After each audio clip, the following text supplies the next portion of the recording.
नमस्कार दोस्तों, आप सभी का स्वागत है हमारे YouTube channel study for GK में। और आज मैं लाया हूं बायोलॉजी का सबसे महत्वपूर्ण टॉपिक जिसे कोशिका के नाम से जाना जाता है। देख सकते हैं एक कोशिका है। तो आज हम इस वीडियो में जानेंगे कोशिका के बारे में, वैसे जानकारी समझेंगे। चलिए वीडियो को शुरू करते हैं। देखिए दोस्तों, कोशिका को बोलते हैं इंग्लिश में क्या? सेल। कोशिका को बोलते हैं इंग्लिश में सेल। अब कोशिका का बायोलॉजी का नाम क्या है? साइटो। देख सकते हैं कोशिका को बायोलॉजी में बोलते हैं साइटो। अब साइटो का जब अध्ययन करेंगे तो उसको बोलते हैं साइटोलॉजी। तो देख सकते हैं कोशिका को बायोलॉजी में बोलते हैं साइटो का अध्ययन कहलाता है साइटोलॉजी। इसका अध्ययन करेंगे तो साइटोलॉजी कहलाता है। अब बात कर लेते हैं कोशिका के बारे में। कोशिका की खोज किस वैज्ञानिक ने की थी? कोशिका की खोज रॉबर्ट हॉक नामक वैज्ञानिक ने की थी। कब की थी? 1665 में। और जो रॉबर्ट हॉक वैज्ञानिक हैं हमारे, इन्हें को कोशिका का जनक भी कहा जाता है, फादर ऑफ सेल। दोस्तों देख सकते हैं रॉबर्ट हॉक ने मृत कोशिका की खोज की थी 1665 में। इन्हें कोशिका का जनक भी कहा जाता है और इनको खोजकर्ता भी कहा जाता है। अब बात कर लेते हैं जीवित कोशिका की। तो जीवित कोशिका की खोज हमारे एंटोनी वॉन लीवेनहॉक नामक वैज्ञानिक ने की थी। ये हमारे वैज्ञानिक हुए थे एंटोनी वॉन लीवेनहॉक। इन्होंने जीवित कोशिका की खोज की थी सर्वप्रथम। अब बात कर लेते हैं सिद्धांत की। कई कोशिकाओं से मिलकर पूरी बॉडी बनती है। कई कोशिका मतलब कि कहा जाए कि यूनिट ऑफ सेल है कोशिका, सबसे छोटी इकाई है कोशिका पूरी बॉडी की। तो कोशिका जीवन की सबसे छोटी कार्यात्मक संरचनात्मक इकाई है। पूरी बॉडी कई कोशिकाओं से मिलकर बनी है। यह सिद्धांत दिया था कि इन्होंने स्लाइडेन एवं स्वान नामक दो वैज्ञानिक थे। इन्होंने 1838 से 39 के बीच में इस सिद्धांत दिया था कि कई कोशिकाओं से मिलकर पूरी बॉडी बनती है।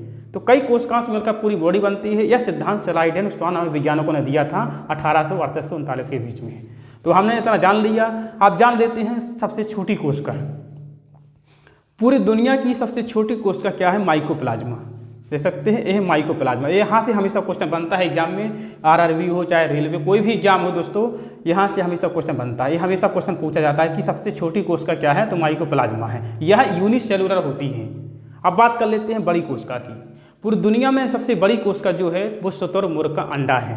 शुतुरमुर्ग एक प्राणी है, इसका जो अंडा होता है, जो एग होता है, वो सबसे बड़ी कोशिका मानी जाती है। अब बात कर लेते हैं हम मानव में।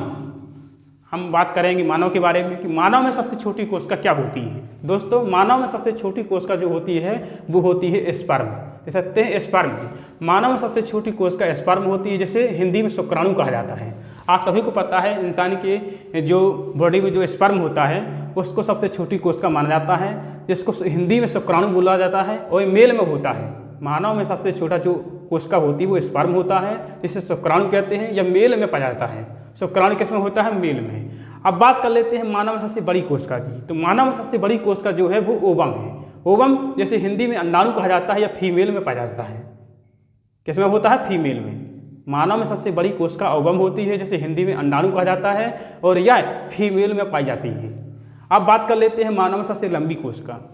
दोस्तों पूरी बॉडी में जो सबसे लंबी कोशिका होती है वो होती है न्यूरॉन। देख सकते हैं न्यूरॉन जो होती है वो मानव में सबसे लंबी कोशिका होती है। यह ब्रेन में पाई जाती है, दिमाग में होती है दोस्तों न्यूरॉन। आप बात कर लेते हैं न्यूरॉन में विभाजन की बात। पूरी बॉडी में हर कोशिका में विभाजन होता है। पूरी बॉडी में हर कोशिका में विभाजन होता है, लेकिन ब्रेन में जो न्यूरॉन होता है उसमें कोई भी कोशिका का विभाजन नहीं होता है।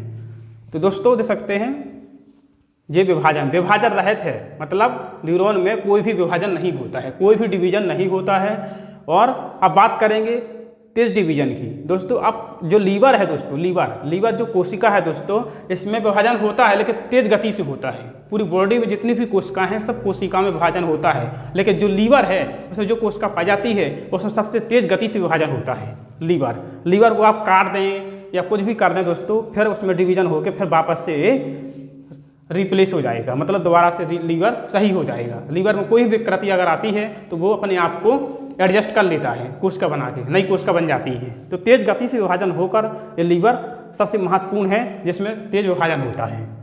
अब बात करेंगे दोस्तों, हमने इतनी सारी जानकारी ले लिया। अब बात करेंगे कोशिका क्यों महत्वपूर्ण है। दोस्तों जिस तरीके से कमरा बनता है, मकान बनता है, उसी तरीके से पूरी बॉडी जो है वो कोशिकाओं से मिलकर बनी होती है। चलिए जान लेते हैं। देखिए दोस्तों, ईंट जिस तरीके से कई ईंटों को जोड़कर दीवार बनाई जाती है और कई दीवारों से मिलकर कमरा बनता है, कई कमरों से मिलकर क्या बनता है? घर बनता है।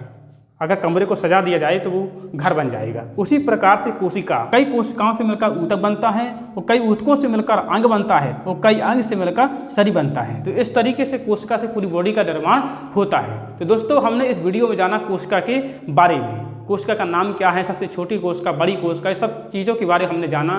तो आपको आज का वीडियो कैसा लगा कृपया कमेंट बॉक्स में आप जरूर बताइए। तो मिलते हैं किसी अगली वीडियो में, तब तक के लिए जय हिंद जय भारत।